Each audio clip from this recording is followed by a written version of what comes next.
This is Area 0.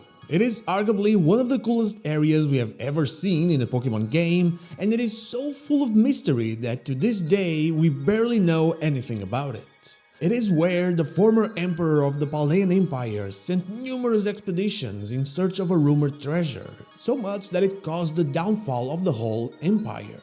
It's where Heath, part of the Area 0 expedition, found himself facing the disc Pokémon, which we eventually called Stellar Form Terapagos. And it's where Professor Sada and Professor Turo ultimately met their end at the hands of a Paradox Pokémon they themselves brought to Paldea. And it is also where you find a whole lot of moths. So hey, I'm not so a stranger, and what about that? Let's get into it.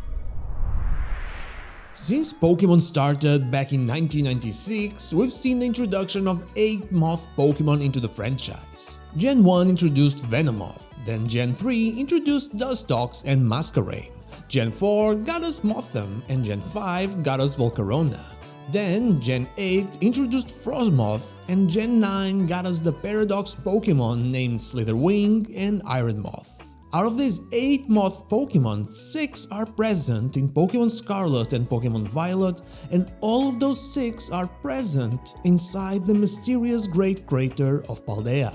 Are they there just because of it being a very bright place, even in the underdepths, and moths being attracted to light, like Odd Cypher suggested when we talked about it during a stream? Or could there be something more to it, like who else but Zane insisted during the same stream? I'm leaning more into the latter for a number of reasons we'll talk about next. Area 0, according to the sayings, is the place where all paths lead to, with us being tied to it and what's happening inside it, the Terra energy during the main game and the DLC. But above all, Area 0 is also a place where lives were changed and lost.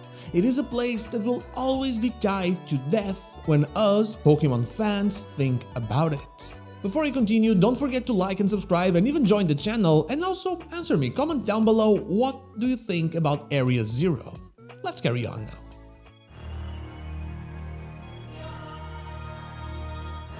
While not common in Pokemon games, death has been referenced a few times, more famously with the Cubone Mother back in Gen 1. A tragic, violent death that was told through one of our side quests in the Kanto games. In Pokemon Scarlet and Pokemon Violet, when we reach the climax of the main game, deep down in the Great Crater of Paldea, we find out that the professor, either Sada or Turo, has passed away at the hands or claws of a Koraidon/Miraidon. While we only truly find out about this when we reach the AI professor, there are some interesting hints at it throughout our way down.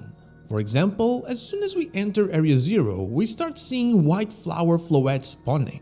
It is the only form you can find in Area 0, and the white chrysanthemum is often used as a funeral flower in Japan.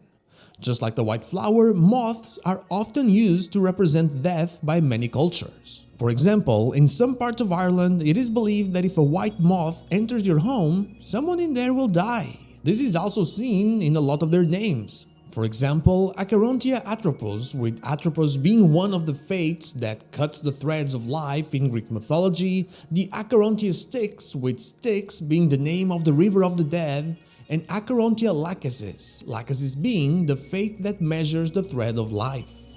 Also, Acherontia comes from Acheron, a river in Greece believed to be a branch of the river of the dead, Styx.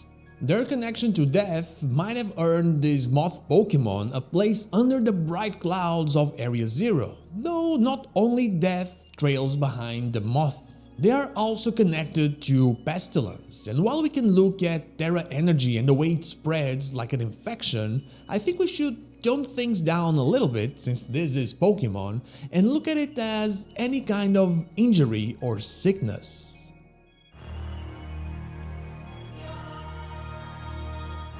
From the very beginning of the game, we have access to the Scarlet or Violet book in the library, meaning we can very early find out about the member of the Area 0 expedition that was wounded by the Iron Treads or Great Tusk back in the day. But that's not the injury or sickness I want to use here for a connection. It is the one affecting Arven's Mabostif. We never truly find out what happened, what it is, or who did it, but one of the key elements of the story that led us down the great crater of Paldea was battling Titan Pokémon while trying to gather Herba Mystica to save Arven's partner. And while the core of this story doesn't happen in Area Zero, it's possible that the moths there also represent this part of the plot that was so important in us being able to witness its mystery and beauty, as the injury itself did happen inside of Area Zero. There is also another thing about moths that basically seal the deal for me when it comes to their presence being for more than just the bright lights, and that has something to do what we eventually find out Terra Energy can actually achieve. More specifically in the way it is described in Kitakami when talking about the Crystal Pool.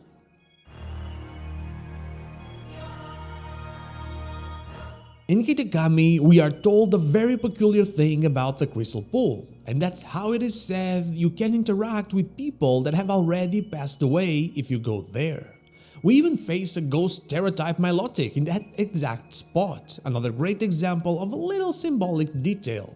Eventually, we find out that there's a little bit more to this than just talking to dead people, as we do have the Crystal Pool cutscene after we're done with the Underdeaths in the Indigo Disc section of the DLC. But it is still a bit of a way to interact with a different world. In many cultures, moths, especially white ones, are seen as messengers between us and our ancestors, or even able to move between the spiritual and the real world. This, despite not being exactly what happens in the games, is pretty much what happens in the games, especially with how the books are traded at the end in the Crystal Pool cutscene, which is very much a message or information crossing from one world to the other. If you look back at one of the original mysteries of Pokémon Scarlet and Pokémon Violet, you can find another case of this happening, when Heath experienced the phantom memory and received a page that he never remembered writing.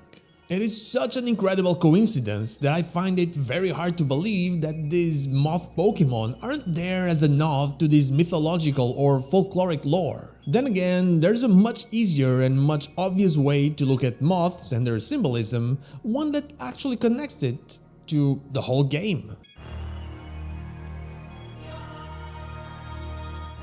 Just like many other animals, moths go through metamorphosis. This is a biological process where animals physically develop while going through abrupt changes in their body structure. Metamorphosis is basically a symbol for change and growth, and change is 100% what many characters experience throughout the game.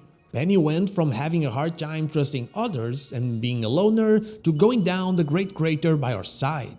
Arven goes through a similar path, slowly trusting us more and more as we help him, that revealing his true purpose while also forgiving Koraidon/Miraidon in the process. He also finds out eventually that his parent has died, something that will undoubtedly bring change.